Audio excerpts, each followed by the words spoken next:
Genesis 8.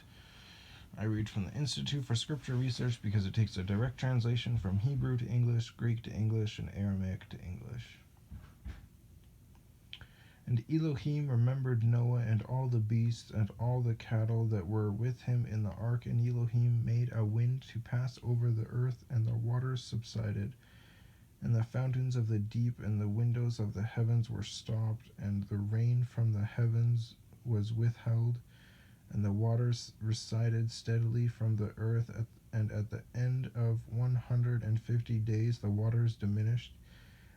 And in the 7th new moon, the 7th day of the new moon, the ark rested on the mountains of Ararat, which is Ararat, and the waters decreased steadily until the 10th new moon. In the 10th new moon, on the 1st day of the new moon, the tops of the mountains became visible, and it came to be at the end of 40 days that Noah opened the window of the ark which he had made, and he sent out a raven which kept going out and returning back until the waters had dried up from the earth, because it had nowhere to land, so it kept coming back.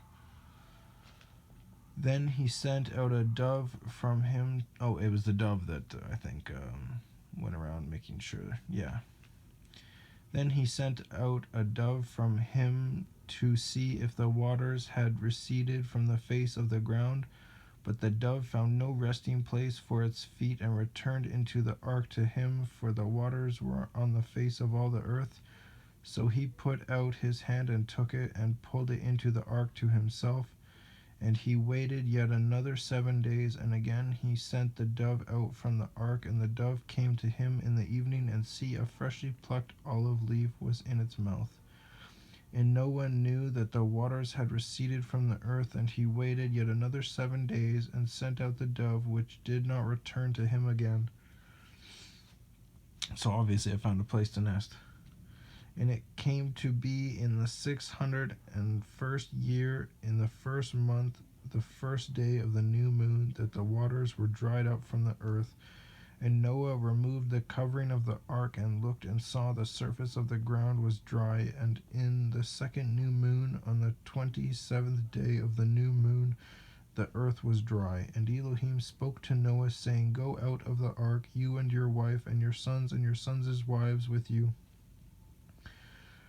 Bring out with you every life form of all flesh that is with you, of birds, of cattle, and all creeping creatures, the creeping creatures on the earth, and let them teem on the earth, and bear and increase on the earth.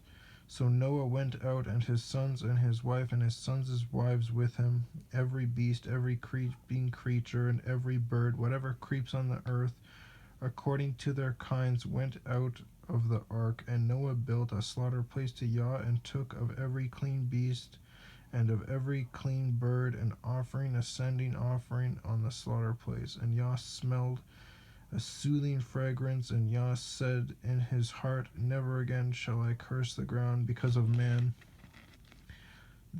although the inclination of man's heart is evil from his youth, and never again strike all living creature as I have done. As long as the earth remains, seed time and harvest, cold and heat, and winter and summer, and day and night shall not cease. So he's no longer going to flood the earth, and he gives you a rainbow to prove it.